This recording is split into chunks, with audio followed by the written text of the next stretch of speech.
عید الاضحیٰ کا دن، اس دن بھی کوئی موت ہو سکتی تھی، اور وہ بھی ایک پرائم منسٹر۔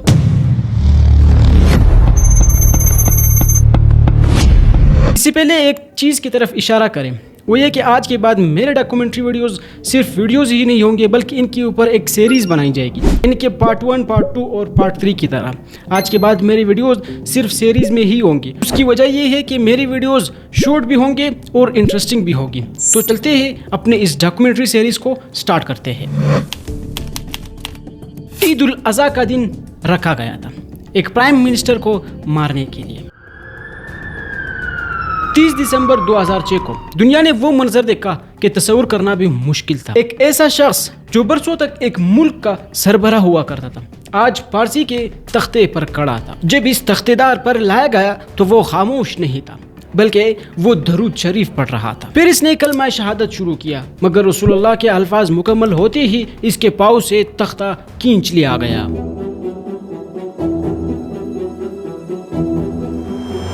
یہ وہی شخص تھا جس نے 2 ملکوں کو آپس میں جنگ چڑھا دی اور اپنے ہی لوگوں پر ظلم کیا، اور بڑے طاقتوں کے سامنے بھی جھکنے سے انکار کیا۔ لیکن یہی طاقتیں آخر میں جا کے اس کی تباہی کا ذریعہ بن گئی۔ اس کے موت پر کچھ لوگوں نے خوشیاں بھی بنائی، مگر حقیقت تو یہ ہے کہ اس کے جانے کے بعد وہ ملک پرامن نہیں رہا۔ آج تک وہ ملک چین سے نہیں بیٹھا، جیسے بدامنی اس زمین کی مقدر بن گئی ہو۔ یہ کہانی ہے عراق کے اس صدر کی جس کا زوال اور عروج دونوں اس کے سبق بن گئے۔ عراق کے تاریخ میں ایک ایسا نام بھی آتا ہے جس نے 24 سال تک پورے قوم پر حکومت کی۔ کوئی اسے شیر عرب کہتا تھا یا تو کوئی ظالم ڈکٹیٹر۔ لیکن کیا آپ جانتے ہیں کہ جس شخص نے آگے چل کر بڑی بڑی عالمی طاقتوں کو للکارا، اس کا بچپن کتنا دردناک ہو سکتا تھا؟ یہ کہانی ہے صدام حسین کی۔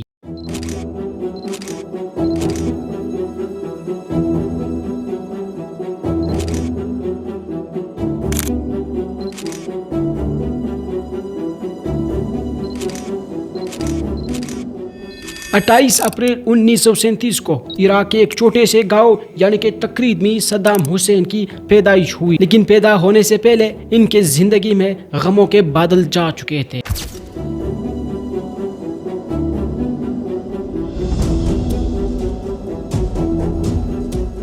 جبکہ کینسر کی وجہ سے ان کی والدہ اور بڑے بھائی کا انتقال ہو چکا تھا۔ صدام کے پیدائش کے بعد ان کی والدہ نے دوسری شادی کر لی، اور یہاں سے شروع ہوتی ہے صدام حسین کی مشکلات کا دور۔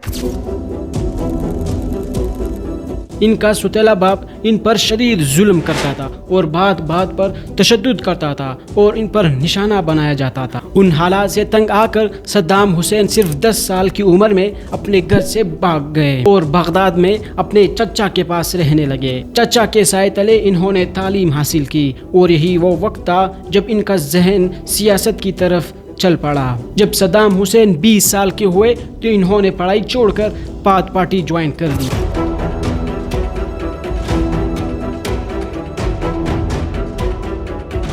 یہ اس وقت اتنی چھوٹی پارٹی تھی کہ اس کے ارکان پورے کے پورے 300 تھے۔ پارٹی جوائن کرنے کے بعد عراق میں بادشاہت کا صرف 1 سال بعد خاتمہ ہو گیا۔ حالات اب بھی خراب تھے، لیکن صدام حسین نے ایک اور قدم اٹھایا۔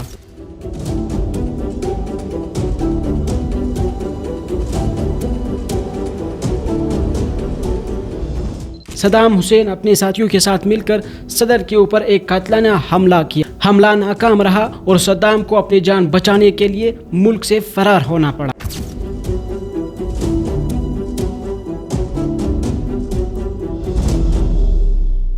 کچھ سالوں بعد جب باتھ پارٹی واپس اقتدار میں آئی تو صدام حسین کو پتہ چلا اور وہ واپس عراق پہنچے۔ بظاہر صدر کوئی اور تھا، لیکن پردے کے پیچھے صدام حسین کا ہی ہاتھ تھا۔ بڑے فیصلے اور طاقت کا صدام حسین استعمال کر رہا تھا۔ 16 جولائی 1979 کو صدام حسین نے صدر کو استعفیٰ دینے پر مجبور کر دیا اور خود عراق کے صدر اور تمام مسلح افواج کے سپریم کمانڈر بن گئے۔